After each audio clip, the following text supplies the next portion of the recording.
నేను ఒకటే ఆలోచిస్తున్నాను. నేను ఎప్పుడూ పేదల పక్షానుండాలని చెప్పేది నా ఆలోచన. ఏ నిరుపేదలైతే ఉన్నారో, ఎవరైతే కష్టాల్లో ఉన్నారో వాళ్ళకి పూర్తిగా అండగా ఉండాలనే ఉద్దేశంతో ఈ ప్రభుత్వం పనిచేస్తున్నాం. నేను ఎన్నికల కంటే ముందు చెప్పాను. ఆ రోజు నేను మీకు ఇచ్చిన హామీ పింఛన్లు పెంచుతానని చెప్పాను. పింఛను కూడా ఏప్రిల్ నుంచి ఇస్తానని మీకు హామీ ఇచ్చాను. ఈరోజు మీరు చూస్తే 4,000 రూపాయలు, 3,000 రూపాయల నుంచి 4,000 రూపాయలు ఒకేసారి పెంచి ఏప్రిల్, మే, జూన్ 3 నెలలకు కూడా ఒకేసారి మీకు పింఛన్లు అందించాను. మీరు ఒకసారి గుర్తుపెట్టుకోవాలి, ఈ పింఛన్లు పెట్టింది నందమూరి తారక రామారావు గారు 35 రూపాయలతో 84, 85లో పెట్టారు.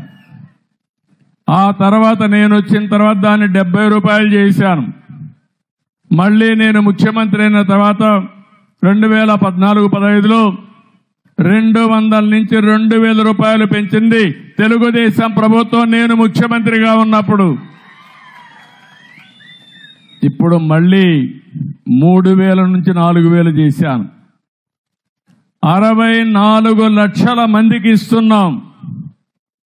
5 నెలల్లో మీరు చూస్తే 18,000 కోట్ల రూపాయలు ఈ విధంగా పేదవాళ్ళకి ఇచ్చామంటే నాకు అనిపిస్తుంది నా జీవితం ధన్యమైందని చెప్పి కూడా నేను మీకు తెలియజేస్తున్నా. పేదవాళ్లకు న్యాయం చేశాను కాబట్టి 64 లక్షల మందికి 2,709 కోట్ల రూపాయలు నెలకిస్తున్నాం.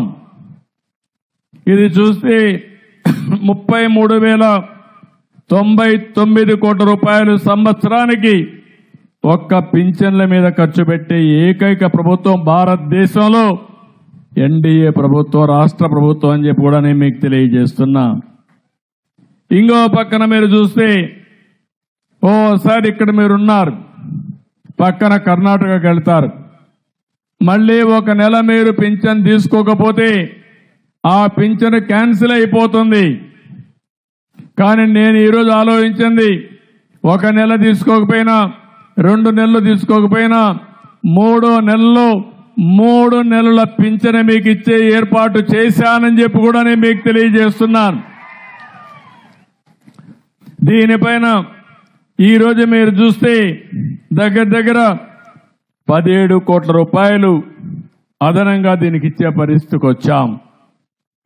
ఇంకో పక్క 21,788 మంది మామూలుగా ఈ ప్రభుత్వం లేకపోతే నష్టపోయేవారు, వారందరికీ ఈ నెలకు ఇస్తాం, రాబోయే రోజుల్లో కూడా ఇస్తాం. ఎవరైనా సరే మగవాళ్లు చనిపోతే ఆ ఇల్లు అనాథ కాకూడదని భార్యకు ఇమ్మీడియట్ గా పింఛన్ ఇచ్చే ఏర్పాటు చేశాను. ఆటోమేటిక్ గా మీకు వస్తుందని చెప్పి కూడా నేను మీకు తెలియజేస్తున్నాను. ఈరోజు అనంతపురం జిల్లాలో 2,84,069 మందికి పింఛన్లు వస్తున్నాయి. బొమ్మన్హల్లో 6,449 మందికి 2,82,00,000 ఇస్తున్నాం.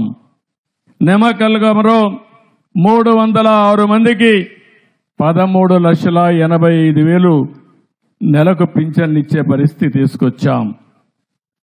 ఇలాంటి కార్యక్రమాలు చేసి ఎక్కడికక్కడ మీరు ఒక్కసారి చూస్తే ఎక్కడా దేశంలో మరిగి ఇవ్వడం లేదు.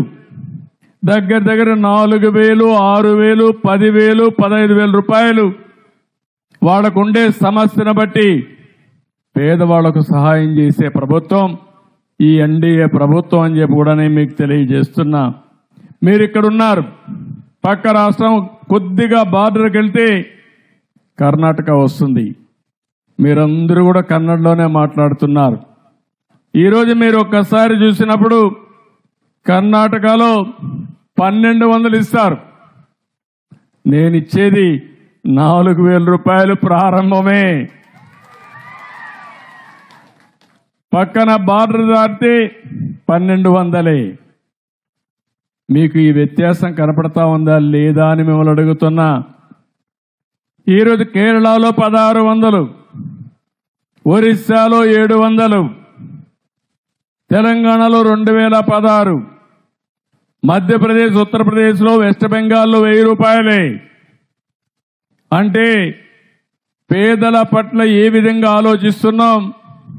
64 లక్షల కుటుంబాలని మీరు ఉద్యోగంలో ఉంటే ఏ విధంగా జీతం వస్తుందో మొదటి తారీఖున మీ ఇంటికి వచ్చి మళ్ళా మీకు ఆ పింఛన్ ఇచ్చిన తర్వాత నేను రాబోయే రోజుల్లో మళ్ళా మీకు ఫోన్ చేస్తా. ఎవరైనా కానీ ఎక్కడైనా ఆలసత్వం వహిస్తే వాళ్ళపైన చర్య తీసుకోవాలని ఆలోచన చెప్తున్నాను.